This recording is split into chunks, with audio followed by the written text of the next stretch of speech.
Israel സേന ഹമാസിനെ തീർത്ത ഒരു ടെക്നോളജി. ആ ടെക്നോളജി നിലവിൽ ഇന്ത്യയിൽ ഇസ്രായേലും അതായത് ഇസ്രായേലിന്റെ വെപ്പൺ ഇൻഡസ്ട്രീസും ഇന്ത്യയിലെ അദാനി ഗ്രൂപ്പും ചേർന്ന് വികസിപ്പിച്ചെടുത്താണ്. അത് ഭംഗിയായി തന്നെ പരീക്ഷിച്ച് ഉറപ്പിച്ചത് ഗസയിലായിരുന്നു.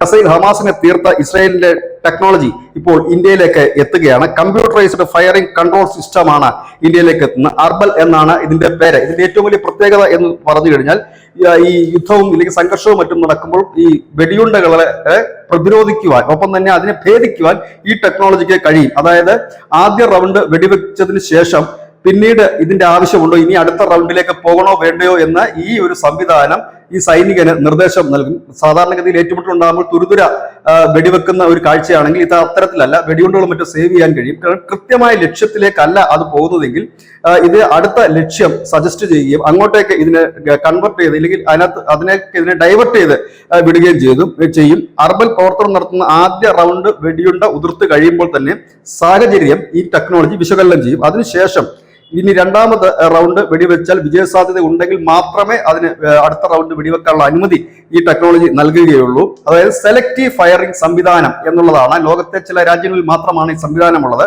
ആ സംവിധാനമാണ് ഇപ്പോൾ ഇന്ത്യയിലേക്ക് എത്തുന്നത്.